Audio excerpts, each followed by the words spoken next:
Can you talk to me about your relationship with sport? When did you start? How many sports did you play as a little kid? And then Hmm. how do you see the availability of women's sport opportunities having changed since you were in youth sport? That's an interesting question. So I grew up in a very sporty family. My father was an athletic director and for a public school district in New York. So I just was around sports all the time, and he also coached football and officiated wrestling. And so it was just kind of part of my growing up. But then interestingly, I didn't do a lot of team sports, which I wish that I had, but I feel like that's maybe been one of the biggest changes since I was growing up, is that the more so much more visibility of women's team sports. So I did gymnastics, which I think is a thing a lot of little girls maybe do and try. So I started in gymnastics and then I was a diver after that. And then I got into running and I was a track cross country athlete in high school. And then I started playing basketball my sophomore year in high school. And that was my very first team sport that I did. And I loved it. And I wish, I was okay at basketball for someone who hadn't played it. Like, can you imagine now starting a sport at 15 years old? Like, that would never happen. So I played varsity basketball for 3 years, never having like played the sport. So anyway, that's I think a big difference, which I guess is both good and bad because now if you don't start playing basketball at 8 years old, like you're probably not going to get the chance to be on your varsity team. But so that was kind of my trajectory through youth sports, and then I wasn't. I was a good basketball player. I was a good track athlete, but not good enough to play at the school that I wanted to go to, which was Georgetown. And they're D1 and both of those things and really good. And that's where I was introduced to rowing. And that's where I started rowing, which I think you still can walk on to rowing in a lot of places, which is a pretty cool aspect of rowing. Yeah, I mean, I'm aware of Georgetown's crew history. Uh, Uh-huh. that's an incredible team. DC is just a beautiful place to row. Yeah, it sure is. Yeah. At what point did you get onto the national team? I mean, did they reach out to you or were you just like pitching Yeah, I yourself? wish. No, no. So I wrote at Georgetown and then I graduated and I stopped rowing for a little bit, in part because I wasn't big enough to be a real, not real rower, a rower in the open weight category. Those rowers are, 6 feet tall, at least 5'10", taller and heavier than I was. And I didn't really want to be a lightweight rower because that's what I would have to be. And I was sort of in between the weight that you need to be for a lightweight rower. So I took some years off and then I decided, I think 2 years after my graduation from college, to get back into rowing and I started rowing again with the intention of training for being on the national team. And so let's say I started training again in like 1994. Now everybody knows how old I actually am, but then made the team in 1996 and trained kind of off and on through the 2000 Olympic trials. So yeah, I trained with a club, which is what a lot of people do, and then the way things worked back then, which I think is still similar now, is you train with your club, you enter races, you submit your ergometer scores, and kind of if you do well enough, then you might get invited to a training camp, like a national team training camp. I think a lot of women go directly from college now as well. Like they're submitting scores, the coaches are seeing them throughout their collegiate career, and then they're getting invited directly to like a US team camp at that time. But for me, I had to put in some work because I had been out of college for a little while to be able to be invited to some of those camps. Yeah, I think it's interesting. I speak with athletes every once in a while about early sports specialization and how when your Mm, parents put you in one sport and just expect you to follow through up to college yeah, and post collegiately, the impact that that has on your relationship with sport, your identity as an athlete, and all yeah, these other factors that you have yeah. searched indefinitely. You know, when you join a sport later into your teens into college, how does that change your identity as that specific sport athlete? That's such a great question because I think that notion of over identification with your sport identity and like who you are, like melding who you are with a person or mistaking who you are as a person as who you are as an athlete can happen at any stage of life. I think the risk of it with young people is that either that very early identification means they have less opportunity to develop other parts of themselves and sort of have this more holistic view of who they are. So, what I would say is, I still developed a pretty um, strong sense of myself as a rower during that time that I was committed to rowing in a way that was like borderline unhealthy because you just have to be so all in, and then you take um every mistake or every perceived setback like so personally and intensely, and it does feel like it's about who you are as a person. But because I didn't subscribe to that until I was older, I think I just had more of a holistic sense of who I was as a person. I had more developed relationships. I had a better support system than maybe people do when they're younger. And so I think I was able to work myself out of that a little bit faster than maybe people are when they early specialize, and that identification is just so solidly set, and there's not a lot of other history to help them know where to move when they have to move away from that sports identity. What would you say is the peak age for being incredible at crew? Oh gosh, that's a great question. I mean, I'm sure there's data on what the average age is of like the rowing Olympians, and my guess is it's going to be in like mid to late 20s. That's just my sense. I mean, it's an interesting sport in that it's like an endurance sport, but it also requires a lot of anaerobic fitness too. And so maybe unlike the marathon or long distance running, I don't think you see folks staying in it, well into their 30s and late 30s, though some people do. I think it's probably takes a toll and requires physiological strengths in areas that probably 30, I would say 30, 32 maybe is kind of where folks are starting to max out. So there's probably data out there that's going to prove me wrong, but I'm going to say about 26 to 28 would be my guess What where was folks what was are.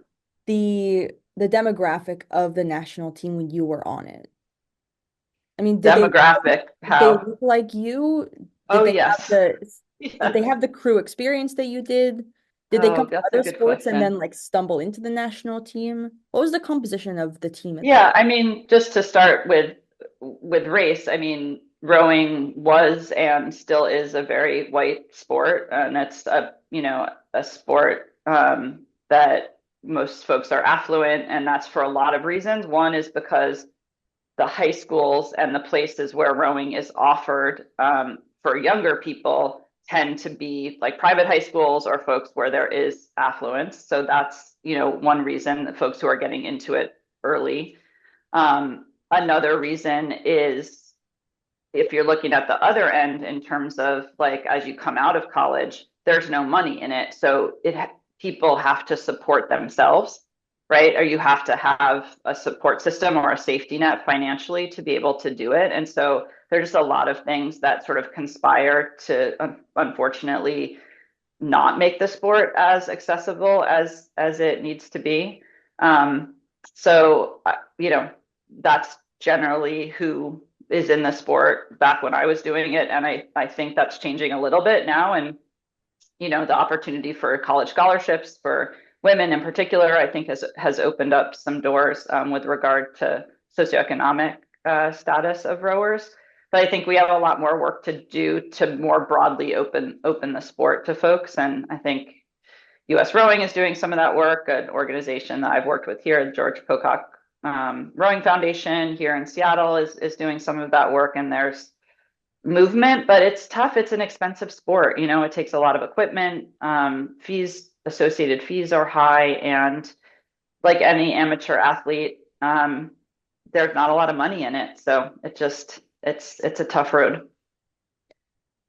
When you were on the national team, and also when you were in college, what was the support staff like? I mean, did you have a team of people around you? Did you have mental health resources? Did you have athletic trainers? I mean, what did that look like? No, none of that. I mean, and it's so funny. I have to say it's been a long time since I was in college and on the national team. So like also I haven't been asked in a really long time to like recollect a number of these things. So I'm doing my best. But no, I mean, if you even asked me like what were we D1? Like the big investment in women's rowing as sort of a Title IX balancer for football hadn't happened yet, right? And so I think women's rowing was not as big as it is now in the U.S. And we were a university supported activity, but I honestly don't remember having access to the training room. There were certainly no. We had our boathouse was we didn't have our own boathouse. We shared like a public community boathouse, which is a lot of things. Um, it's something that a lot of universities and colleges with rowing, it's hard to get land on the water. So they end up sort of sharing facilities, and those facilities can be far away. We were able to run to ours down on the Potomac. You had to go, down the Exorcist stairs in Georgetown and make your way to the boathouse. But like you're really off campus. And so it's also not like a sport where you're right where the training facilities are or the weight room is. And we had what our training facilities and ergs and weights just right down at our boathouse. And so that's all I really remember having. So certainly we've come a really long way in supporting athletes, and I'm sure Georgetown is very different now in terms of what their rowers get. When you saw the impact of Title IX, how has Mm, that impacted the research that you do? mm. How has it informed the research that you do? How has it informed the research? That's a great question. I mean, I think so. So I'll just back up for a second, just as me as a researcher. The majority of my research is actually on coaching. The one of the pieces that you and I have talked about and exchanged information about is this female athlete voice project, which is focused on female athletes.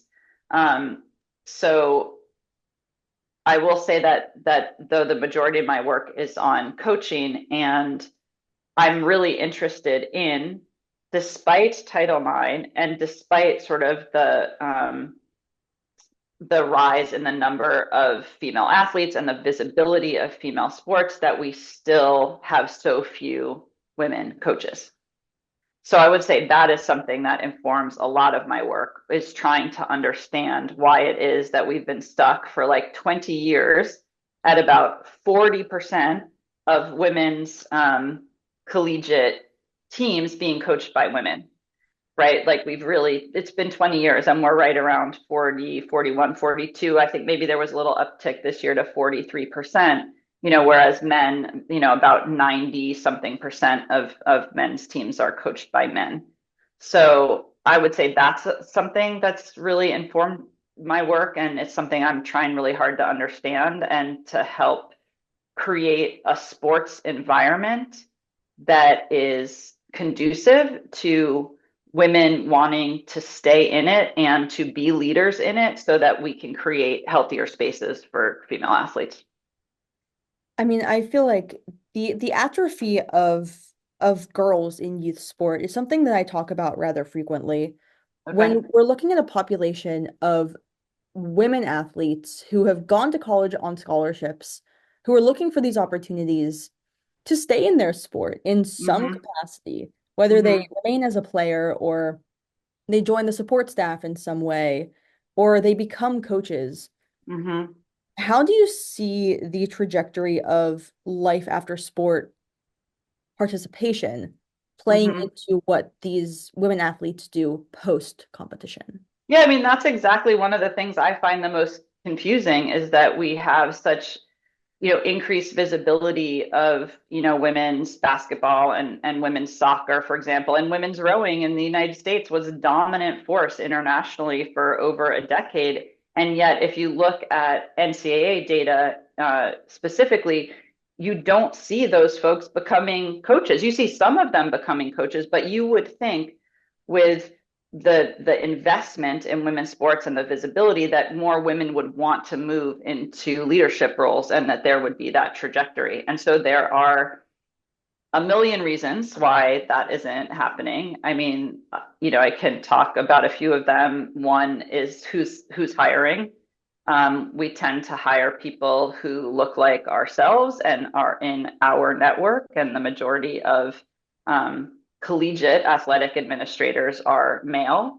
There's a lot in coaching. It's a lot about networking and who you know and being recommended by someone. And if who's there is already predominantly male, and those networks might also be more male and whiter. So that sort of reproduction of who's there based on networks and wanting to hire people who you feel sort of compatible with is one thing. Another thing is that what we find at the University of Washington when we're doing coach trainings for women and non-binary folks, we find that there's just a dissonance sometimes of like when you are one of the only women in a league, or if you are, you know, if you are coaching softball and you're standing next to your assistant coach who's a man and the umpire comes over and says, I need to talk to the head coach and immediately starts talking to the man, or right, if you get questioned about like why you're there and about knowing the rules, like there's just a lot of these kind of microaggressions that can make a really hard job even harder. So we hear women just sort of saying like, it's a space that I feel like I'm always fighting for something in, and that like I have this sense of like having to swim upstream all the time. And coaching is so hard, right? If you're always feeling like you have to prove yourself, like that parents are doubting you and that people watching you are doubting you, even athletes sometimes doubt that women coaches can be the best coaches for them. Like there's some research that says that female athletes prefer male coaches, and in part it's because they see that as a symbol of being taken more seriously, right? So there's just all these things kind of working against you, and that the exhaustion of that I think can burn women out more quickly, because coaching is a really hard job. So yeah, anyway, that was a long sort of rambling answer, but I think there's a lot of things that are working against us developing a really strong pipeline and pathway of women from sports into athletic leadership positions. I think it's interesting when the larger media conglomerates like ESPN and Fox Sports will highlight a female assistant coach on a men's team Mm, and mm-hmm. say like, look at how many barriers she's broken to be here. Right, It's like, well, right, she is the most qualified for this position. She's just right. coaching a men's team, so it feels like some Yeah, kind of special. Yeah, pedestal that yeah. we're putting her on. Is it this is going to be a completely your opinion answer, but do Mm-hmm. you think for increased visibility for women coaches, do you think that it is more impactful for them to be a head coach on a women's team or a Mm. support staff coach on a men's team? I mean, yeah, it's my opinion, right? I think, some of like I think I'm not going to remember her name, but I'm in Seattle, and the Kraken have the first woman assistant coach, Jessica right, Campbell. in the NHL. Yep. And I think what that creates is like an incredible visibility because it's a professional sport, because it's on television all the time, right? Like, so that's going to have an impact because it's got a lot of people questioning, like, why aren't there more women coaching hockey? Or why aren't there more women coaching in men's professional sports? Like, what are the qualifications that it takes to be a great coach, right? Like, and sort of debunking some of these myths that there are around like the way that maybe masculine or male equals leadership in the sports space. It's like, oh, actually, maybe everybody could be a really good, coach of either gender. And like, why do I think that that can't be the case? So I think that visibility is extremely helpful. At the same time, I wouldn't want to paint it as like a trade-off that we have to do one or the other because we want women coaching women because that's what we need in order to create, the spaces for young girls and high school and collegiate athletes to feel like their needs are being met and that they can see other people like them being coaches so that they want to stay in sports for longer. So I'd say, I can't even remember your initial question, but I'd say it's like we need a both and. Yeah. That's my I answer. mean, like Yeah. the answer was kind of going to be both. Like, Yeah, right. and visibility is primarily good Yeah, visibility yeah, for women in leadership positions. exactly. When did you realize that education policy and the education administration part of Mm. the work that you've done was going to be as relevant as it is? Yeah, I mean, I would say like, so I started out as a teacher, and I feel like I'm a person who like I've been in education my whole life and I love working with young people and I love coaching and I love teaching. And at the same time, I'm always a person who's like, wait, but this is all happening within a system. And if this system is messed up, then like teachers and students can't do as well as they could do. So I've always been drawn to some of those like higher level policy questions. And so that's what led me into studying and getting my PhD in education policy, is trying to understand the way that like the macro level systems create conditions that are or not conducive for teachers and students. And I would say that's exactly the same thing that's happened to me in the sports space is that I transitioned from doing research. I'm still in education. I would say that doing research in sports, and I still work within a college of education, and I study sports in educational settings.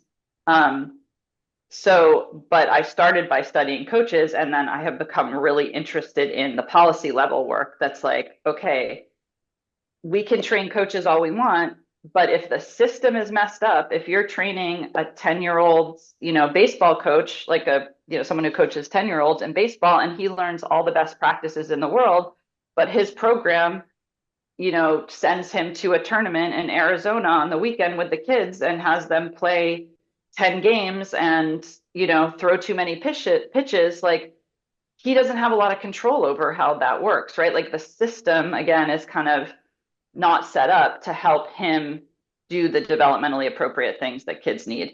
So that's how then I got more into like the sports policy stuff and also around like particularly for female athletes and women coaches. But also I'm really interested in understanding how we can create more policy level solutions for making sports safer and higher quality for all athletes, and really believe that it's a missed opportunity for some regulation, like state level or federal level regulation around like coach training in particular. What population do you think needs to speak up in favor of that in Hmm. order for change to be made? Parents, probably.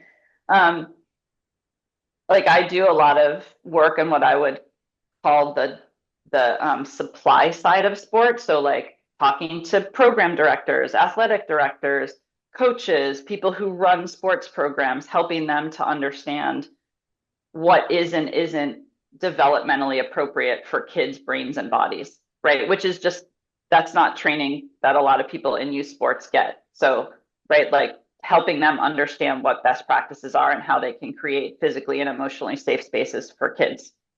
At the same time, on the demand side, you have parents and families and kids. And if they are not asking for programs and coaches who are creating safe spaces for their kids, then we have like a dissonance and a disconnect. So I think a lot of youth sports reform in particular has been focused on that supply side and getting the folks who are in sports to do it the right way. And I would argue that we need to start shifting for parents and families and kids themselves to sort of demand that they have access to sports programming that is high quality, that is not abusive, that supports their mental health, that supports their physical health, that doesn't ask them to over identify with their sport too early, you know, back to what we were talking about before. So I think that absent that demand, I'm thinking the solution here has to be a policy one, like where states maybe have to say, well, actually, we need all coaches to be trained in these things because if they're not, then that can harm kids. So yeah, I think you sort of have those three spaces. Like sports providers can change it themselves. We can get demand from parents and families and kids to change things, or we can have legislative actors saying, okay, we have an issue here. We have too many kids getting hurt. We have too much abuse happening in youth sports. We're going to regulate this. And here are some of the ways, the ideas that we have to do it. It breaks my heart when I have women, very successful women athletes on, and they kind of talk me through their entire successful athletic career, and then they just like casually drop in some like massive abuse from a coach Mm-hmm. that they experienced, and then they just Yeah. like move on past it. And I haven't Yeah. seen that situation come about with the male athletes that I've interviewed. Mm. Why do you think that is? I don't think it's necessarily that men aren't experiencing it. I mean, I think that this goes back to that sort of idea that when part of the challenge of women coming into sports leadership positions are that they feel like they're working against these systems that are, not healthy and safe, and that they want to push against them and they want to change them, and that's really hard to do. And so I think they're saying out loud something that really is probably pretty pervasive across sports, which is that the culture of sport is one where we believe in this notion of like people have to be broken down to be built up, right? Like that. I have a colleague who what does she call it? It's like, the egg method, which is like you just take a carton of eggs and you throw them all against the wall, and the one that survives, like that doesn't crack, is the one who like manages their way up the chain into elite sports, and the rest of them break. And that's kind of how we do things. So I think those women are just saying out loud what a lot of people experience at some point, the longer you stay in sport, is that there is sort of an abusive culture problem in sport, and a lot of data would really bear that out, right? Like, I mean, there was a safe sport study in 2020. I think that I don't have it in front of me, but I want to say something around like 70 to 80% of USOPC athletes said that they experienced some form of misconduct or abuse during their careers. There's a similar study in England. People looking back at their youth sports experiences, and it's like 75% of them say that they experienced that in their youth sports. And then all you have to do is read like the NWSL report, right? The Sally Yates, the Yates report. It is right there, right? Like, and it says exactly what you were just saying, like that people are like, well, I just thought that's the way sports is. Like, I thought that that's how you get talked to and that's how you get treated. And since nobody did anything about it, I just thought that was normal, right? This sort of shrug it off. And I think that's exactly what we need to try to change, is that like, oh, I guess this is how sports is. We just like abuse people. And if they can't survive it, that's their problem, It's really unfortunate. Yeah. Have you seen any research on the impact of the transfer portal on Mm. women feeling more heard as athletes in a That's different an interesting program? question. That's not my area of research. So no. But I would say that the transfer portal and NIL has that's shifted the power dynamic, right? And it's kind of my blanket answer to like people when they say this the transfer portal is ruining sports. I'm like, unfortunately, like unless you can tell me that every single coach is not abusive, right? And that it doesn't wield power over people and like withhold scholarships and playing time and like use their power in a bad way, then I would say every student should have the opportunity to be able to leave that system, right? And we have not made any investment. Like most collegiate programs do no training or professional development of their collegiate coaches. Um, and so unless we want to make that investment so that coaches are trained again around these same things, creating physically and emotionally safe spaces for people to thrive, then athletes should have the opportunity to leave if they want to leave. I mean, I know they're leaving for other reasons as well, right? But and some people would say like they're just looking for the grass is always greener, but unfortunately like the grass probably is greener for a lot of people who maybe not treated as well as they want, and they should have the opportunity to go do that. So yeah, that's what I would say about that. And again, it's a little bit anecdotal and my feeling about it because I don't know what the research shows specifically. How do folks feel? That'd be a really interesting study. Like folks who've transferred, why did they transfer? Like really knowing from them, why did they transfer? What were they experiencing? Did they find what they were looking for?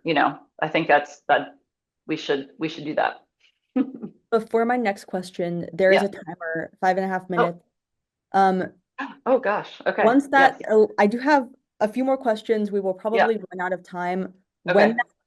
that timer goes down to 0, the same link that got you into this interview will work. We just have to get out and get back in. Zoom is weird. It cuts off the meeting once that timer goes down. Uh, Okay. it'll be a Okay. little bit longer. I do have some Yeah, additional. and we didn't get to the study yet. And I there were a know. few places I was going to bring it in. I could think it fits really nicely into some of what we're talking about, but Yeah, for you go ahead, sure. you go ahead and ask your questions. But Do you think that having the transfer portal and then following it up rather closely by NIL legislation mhm. has shifted the athlete experience to such a degree that coaches are getting away with abusive coaching behaviors? Oh, And then the I don't athletes know. I mean, I during just like again, get it's like a background. little bit, it's a little bit anecdotal. Okay. What I hear from coaches. So here's what I hear. It's this isn't quite answer your question, but here's what I hear from college coaches. So we do a lot of training around what's developmentally appropriate, support, like being in relationship with student athletes, creating a positive and healthy culture. Relationships and culture building take time. If you only have an athlete for 1 year, and if you have people coming and going all the time, it changes how you create a culture and how you develop relationships. And what I really hear is coaches struggling to deeply commit to people and processes when those people might not be around for very long. And I think that is sad because I feel like, from the research that we do and that things that coach educators want coaches to know are these kind of deeper commitments to people and to transformational leadership that really takes time. And now they have less time. And so I'm almost feeling like we need a new way to talk to coaches about these things. So I don't think it's probably not making anyone any more abusive or using, but it's not giving them the incentive they need to develop the really healthy parts of their coaching repertoire in terms of culture building and relationship building. And that's what I would say. It is making it a lot harder for them as well.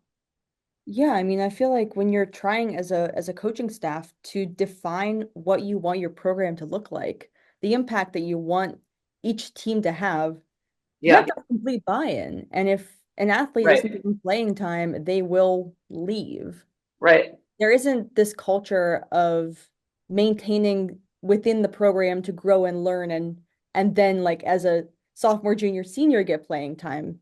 They right, want to come in as a true freshmen Right. and get some massive numbers. Right. And obviously, it doesn't happen because the system of athletic growth doesn't happen like that. Well, and I think it's harder to do it now that you have that, athletes have these options and have a certain amount of power, but I think good coaches can do it. I mean, what I think coaches need to do, which they, in my experience, sometimes have a hard time with, is have the hard conversations, right? I mean, up front, have the hard conversations about here's where I see you fitting in the program, and here's the role that I want you to have, and here's what I think your development looks like. And if we can do this together, I think you're going to achieve great things, and I think it really does take that kind of like truth telling. And commitment to being transparent with communications and motives. That's just hard. Like it's hard to have hard conversations, but when you can, I think those are the kind of things that keep kids in programs for longer and can help with that relationship development. So there was a coach at the UW volleyball coach here, Keegan Cook. He's now at Minnesota, who I studied and talked to a lot and had him talk in my classes. And he's he's a pretty transparent guy. Like he would ask players to commit to their role for a season. He'd say like, here is the role that I have for you for this season, and here's what I see, and here's what I see for next season. But I need you to, I can't remember if he actually had them sign something, but he would literally have them make a commitment to accept the role that he was giving them for the season. And that may sound like a little bit harsh, but I think he had pretty good success with keeping people for a long time. And, pretty successful program also. So let's get back to I kind of wavered my line of questioning a bit. Let's get back to the elevation of female athlete voices within the confines of the research that you do. Mm-hmm. Okay. I think that the specific article that I found you from was highlighted in Voice in Sport, which is a social media account that elevates underrepresented voices in sports and initiatives that bolster those voices, studies, etc. And yours was one of them. And I saw that and I went, oh my gosh, I have to talk to this group of women. I was reading through the excerpts of the research, and I thought it was such a unique perspective specific to women-centric research. I mean, I saw that there was a stat that said from 2014 to 2020, only 6% of articles were exclusively studying women. Mm-hmm. Why is that such a deficit? I mean, that's an insane number. I mean, I think that reflects I think that reflects medicine overall as well, right? So sports medicine is not that different from medicine in terms of research, and it just there has always been this sense that like if you were studying men, that those results were applicable to women as well, and that's just now understood to not be the case, and so it's just taken a while for us to get there and to understand that we need to be really clear about who the subjects were, who the participants were in our studies, and frame the results accordingly. And then also to be more specific about the populations that we study in medicine and sports medicine so that we can apply our findings to those populations in appropriate ways. And I think this has gotten a lot more visibility since 2020 even. And the folks that I worked with on this project, so Kate Ackerman and Emily Krause, are both like leading physicians in the sports medicine world and doing incredible work with female athletes. And so it was a great opportunity for all of us to work together to say like, okay, we know that research needs to go in this direction in terms of studying female athletes, but like, what if we actually learn more about what the athletes themselves think would be useful as we're developing a research agenda? And so that was really the impetus of this, was like I'm more of a qualitative researcher and they're more quantitative researchers and they're physicians. And I'm a coach educator. So I was kind of bringing this more like sociological perspective to say like let's co-construct this agenda with the people who it's for and see what we can learn. And so it was a great collaboration and a great opportunity. And Voice in Sport Foundation supported the research, so we were thankful to them for doing that and glad they were able to highlight it and get the word out there. When you're looking at bringing on a very specific population, like just a very small niche of subjects, Yeah, how do you find those people? I mean, I know that you worked with the USOPC to devise right, this advisory council. right. How did you Well, they, construct that yeah. group of research subjects? Yeah, that's a tough one because the type of study that we did is called a Delphi study, and it's 3 rounds of surveys, and it's not just like multiple choice surveys. It also had a lot of questions, which then they would write responses to. So there's a lot of qualitative coding. So there's a lot of the creates a lot of words that then have to be analyzed. And so you have to keep the group of participants relatively small because like imagine if you had 100 participants and they took 3 surveys each and each survey had 10 questions. Like it just would take so long to get through everything from a qualitative perspective in terms of analyzing their written responses.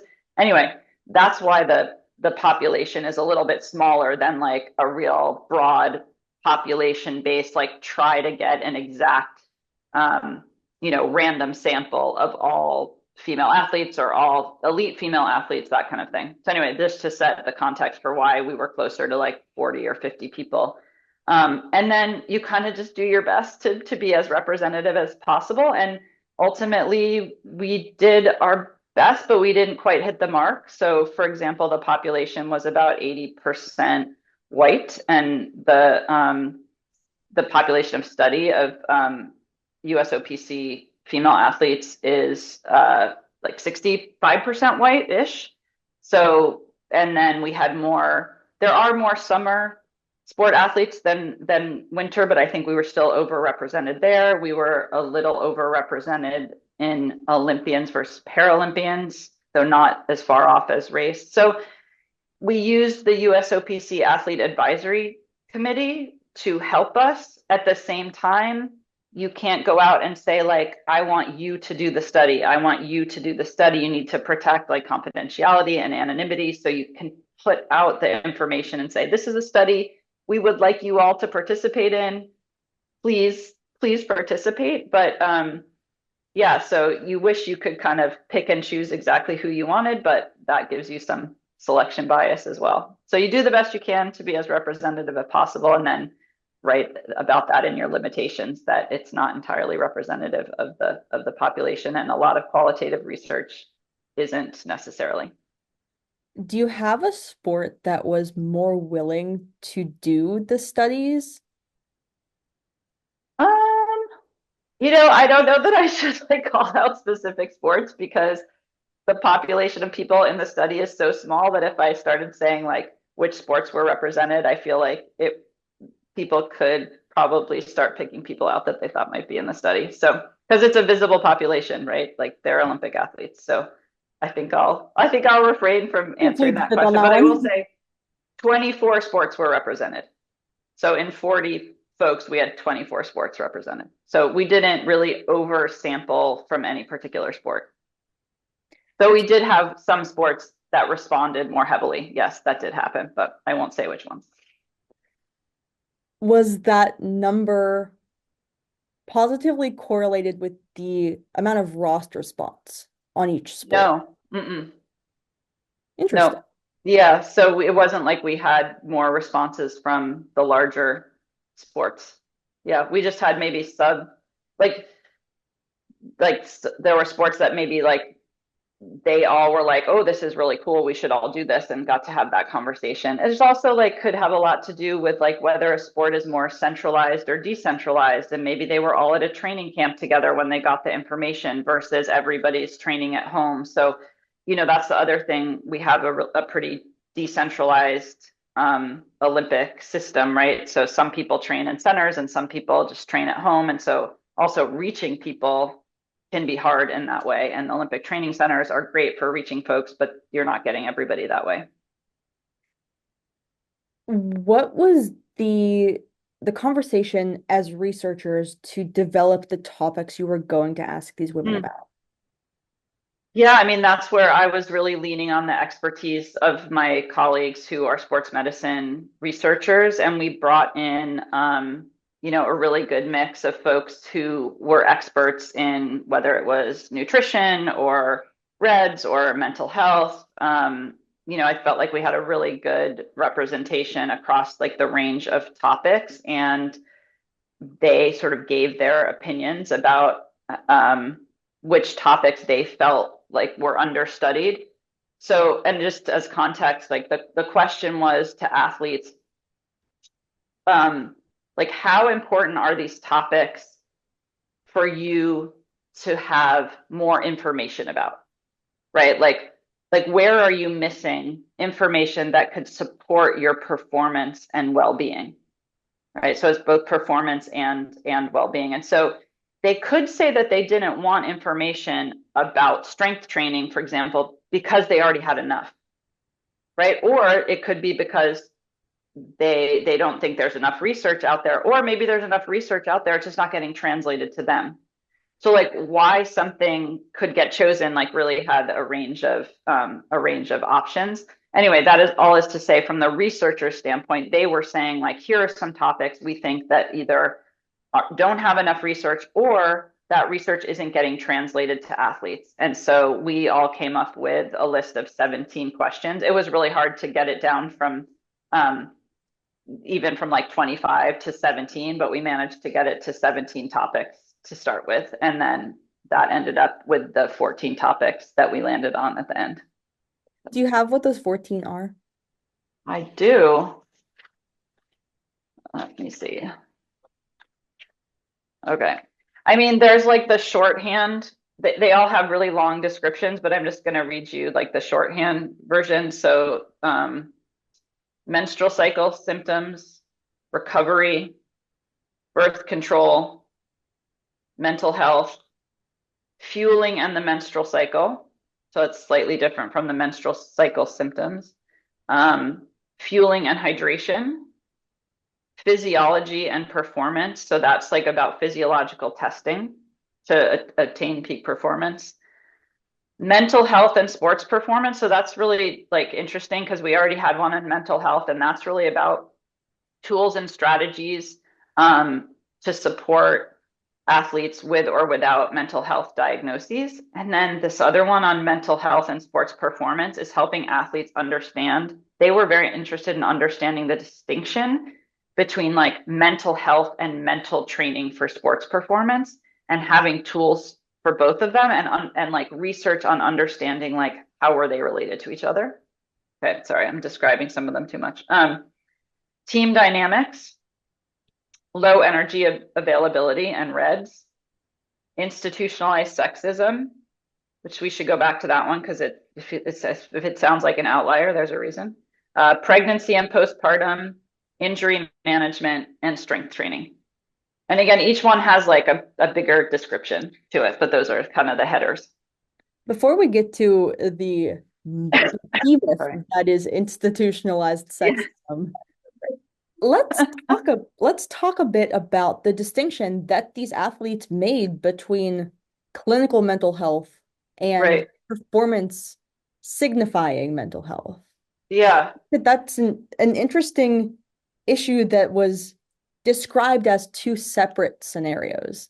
Right. And I would say that even like the experts that we had on our advisory panel were kind of like, yeah, that's a really interesting topic. I don't know that in the field we know necessarily how to describe the overlap, the interaction between, you know, preparing yourself using mental training tools for peak performance and managing, sorry, I'm going to take a sip. You're good.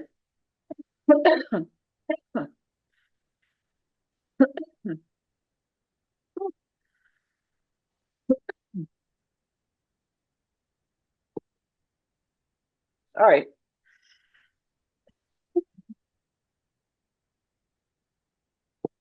I'm going to mute for a second because this isn't going away. It's all good.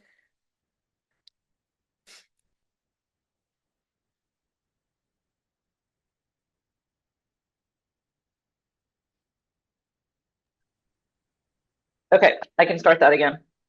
Yeah, you're good. Yep. So I think even among the folks who are experts in mental health on our advisory committee, um, there wasn't like a great, they said there isn't necessarily a great understanding in the field in the overlap between mental training tools for peak performance and sort of clinical health, mental health management, right? And what are the interactions? What are the distinctions?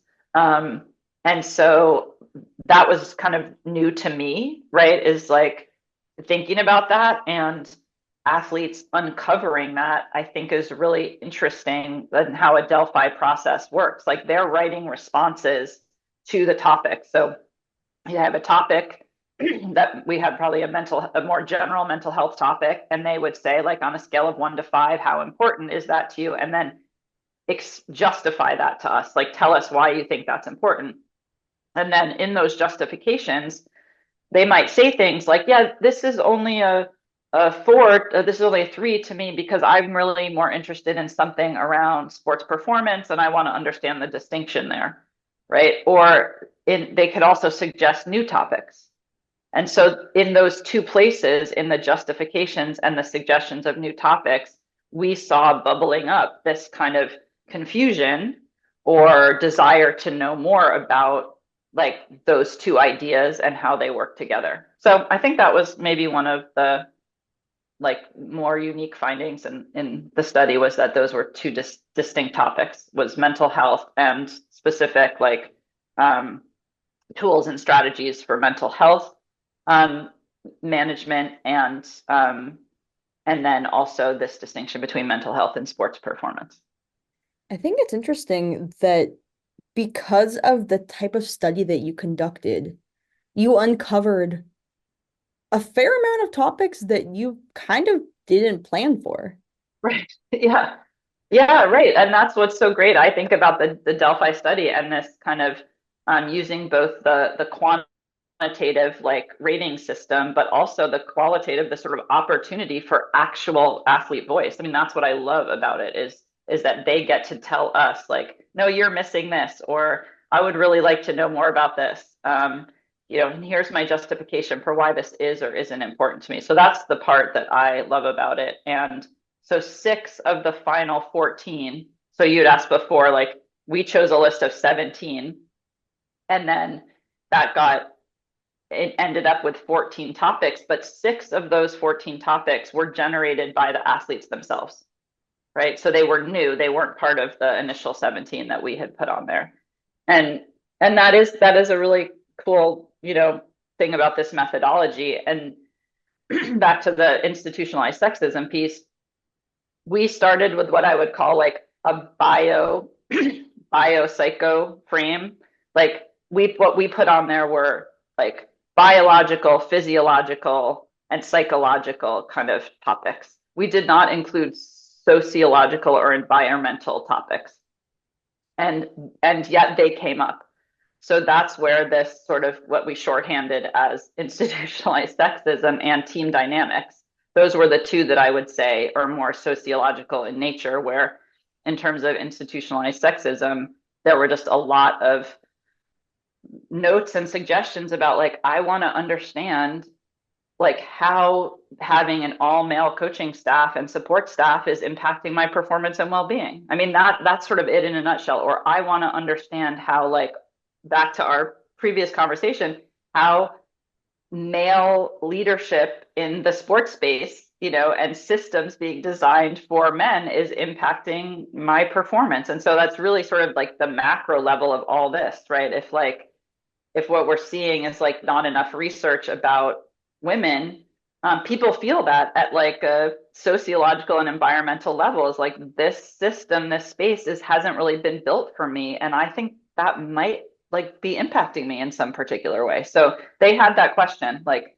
how is that impacting me? And I think there's research moving in that direction. I think we mentioned this in the paper. There's a lot of conversation about, ACL injuries, for example, and like, is it anatomical, physiological, hormonal, or is it environmental? Like, is there something about where women play and the environmental factors that they're surrounded by that are somehow contributing to this sort of public health issue? So I get some interesting questions. Absolutely. I Yeah. think it's interesting also, like this podcast seeks to elevate athlete mental health voices, Hmm. but it's impossible to do that without alluding to the sociological forces at play as Exactly. well. Yeah. Yeah. It's kind of impossible to do the kind of storytelling I do, even if we're specifically talking about biological stimuli, Hmm. to leave out the sociological impetus of Hmm. of the factors at play on these athletes. So I Right. think that's such an interesting caveat to what was brought up because as it sounds, the athletes that you interviewed were saying, yeah, we agree with everything that you have already highlighted, but also you are unintentionally missing this massive piece that also informs all the rest of our answers.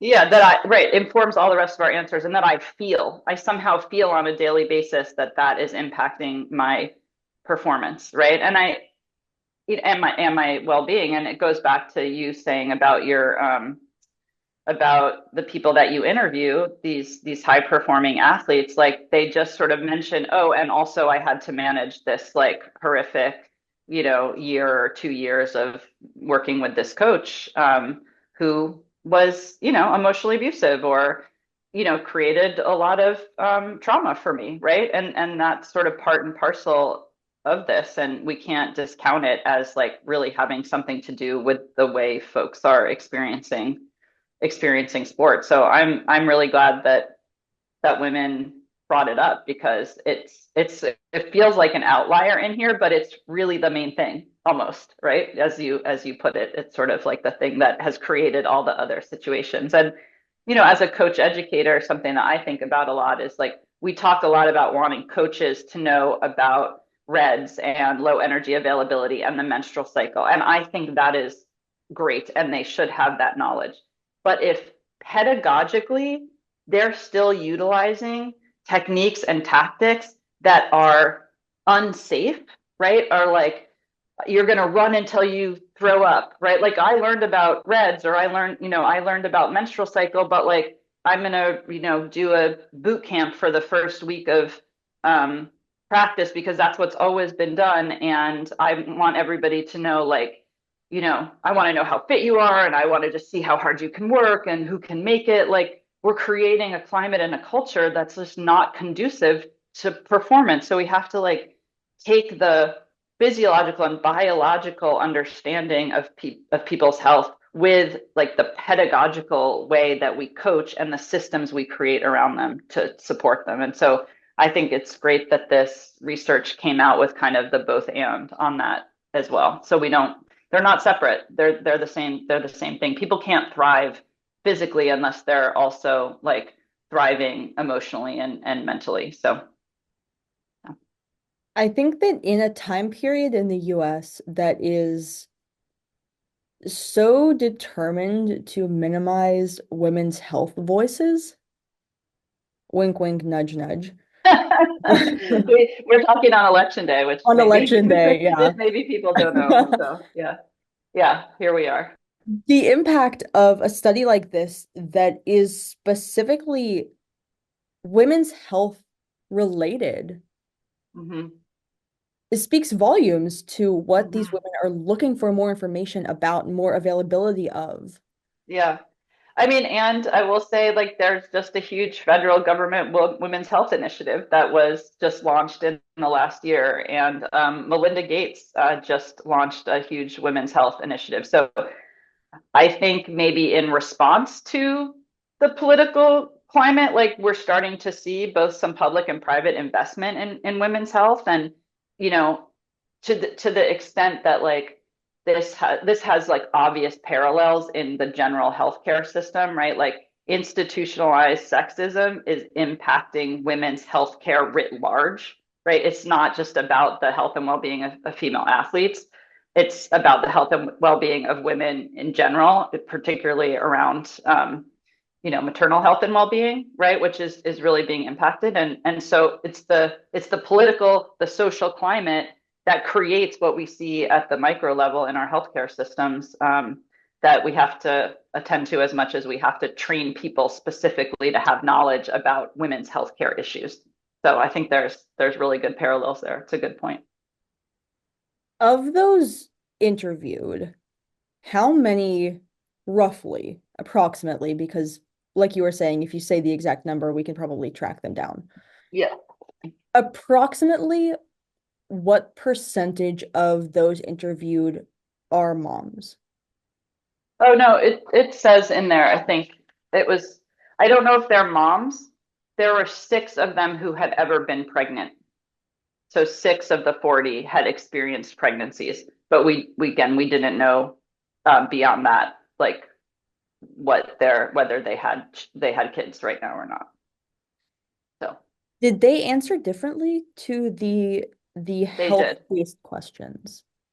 Yes, there were, in the paper we measure some of the distinctions between groups on different topics. So a topic like mental health or a topic like pregnancy and postpartum, we measure were there group distinctions. So like did the summer and winter athletes answer these differently, or did the folks who had mental health diagnoses answer these differently? And so there was a distinction, a significant difference in women who had never been pregnant and women who had been pregnant in the pregnancy and postpartum question, the topic, which makes sense. And it almost didn't get included. And that's exactly why Adelphi is an interesting methodology. It's a consensus methodology. So for some women, that's an extremely important topic. For others, less so.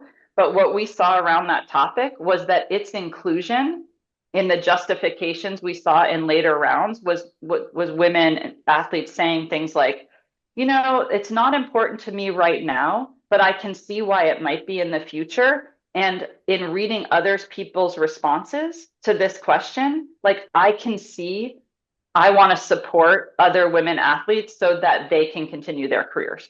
It's like people's scores changed by seeing how important this topic was to others in the study, because at the end of each round, the athletes get a report out with not everybody's answers, but with summaries around what people rated each topic and then like what some of the justifications were. So they learn from reading their sort of peers' responses, still in an anonymous way, though.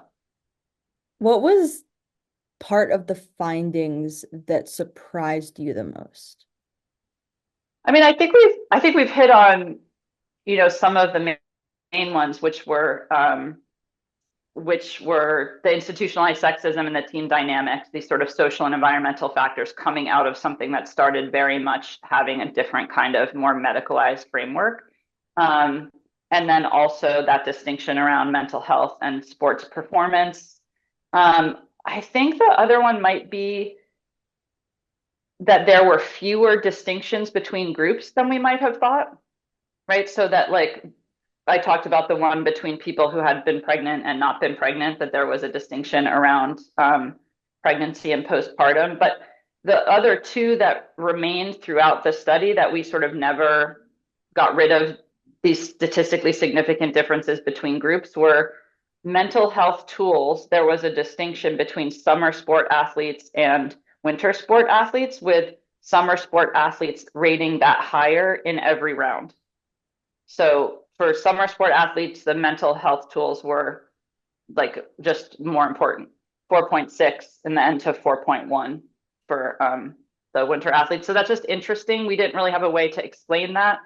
Like sometimes when there were group differences, we tried to rewrite it so that we addressed everybody's kind of interests so that that difference would go away, but we weren't able to do that there. And then this one is really, I think, a profoundly interesting difference is that in institutionalized sexism, in the 2 rounds that was in there, there was a statistically significant difference between Olympic athletes and Paralympic athletes, with the Paralympic athletes rating that higher, which really does, we do know that more marginalized athletes feel sort of systems of oppression more.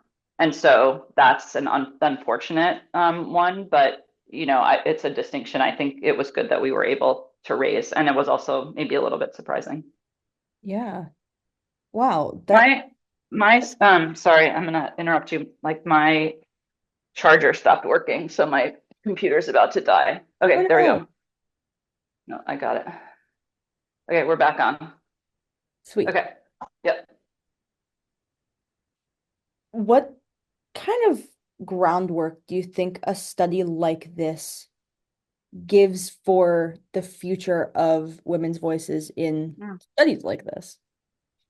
I mean, for me, I'm not a person who's going to go out and execute on the majority of this research, right? Like I'll leave that to Dr. Kraus and Dr. Ackerman and others who are going to be doing the studies on menstrual cycle symptoms or REDS and bone stress injury and the great work that they do. I might be the one to do something on the institutionalized sexism or team dynamics because that would be more my field. But what I hope gets taken away is this idea of co-construction, right? Is that I'm really interested in like my title. I don't know if you say this at the top of the podcast, remember, but it's like senior a senior researcher, but also the director of research practice partnerships. So I have a real interest in bridging the gap between research and practice. And so for me, it's really important that the voices of the folks that we most want to impact with our research is represented in the research itself, either the research or the research agenda. So I hope that we can include the voices of coaches, of athletic training and support staff in constructing future research agendas and doing future research, because without them, that translational work that we really need of the information getting into the hands of the people who need it most, it's just harder to do. So if we're building research agendas and research projects around the needs of the folks that are going to be implementing, like I think we're just taking a step in the right direction to some healing in the space and giving us more of an ability to create those kind of safe spaces that we want athletes to be able to thrive in. So that's really what I'm interested in sort of moving forward. For sure. Is there anything that you think that I omitted from my line of questioning? My questions are done. I always say at the end of the interview, once my questions are done, the floor is yours. If there's anything that we didn't talk about that you'd like included in the scope of this episode, now is your time to fill in any gaps, any lines of questioning that I didn't get to that you think that I should have. Yeah, no, I think you did. I think you did a great job.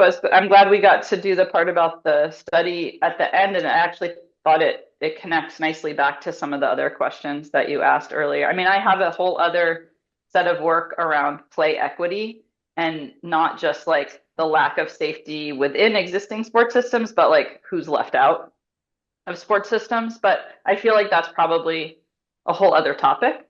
So I think we can leave that out. Yeah, I was looking at your background on LinkedIn and the work that you've done with play equity. It doesn't exactly Yeah. align with what I do on this podcast, but it bears mentioning. At Yeah, I least mean, at least in yeah. past, you know. Well, I guess what I would say is it bears mentioning in that, one of the things that the King County Play Equity Coalition that I had helped to lead for the last few years is striving to do is close the gap in who has access to being active, physically active, and that's through sport, play, or outdoor recreation. And there are big gaps in that. There's socioeconomic gaps, there's gaps by zip code, there's some gaps by race, but the biggest gap is actually by gender. So, in our county, in King County, which is where Seattle is, that's like 23% of kids get the 60 minutes of daily physical activity that's recommended by the CDC. And it's like 16% of girls and, 20, whatever that would be, 7% of boys. Right. So it's a very wide gap. And that has mental and physical health implications. So I guess I would say that that's that work to understand how we can make systems safer and invite girls into them is kind of is important to all the other things that we talked about. Yeah, I mean, that plays directly into the atrophy that we see from youth sport into high school and Right. college and elite sport and then coaching further down the line. Exactly. Yeah, exactly. It's So, just a different part of the timeline continuum of sport participation. yeah, 100%.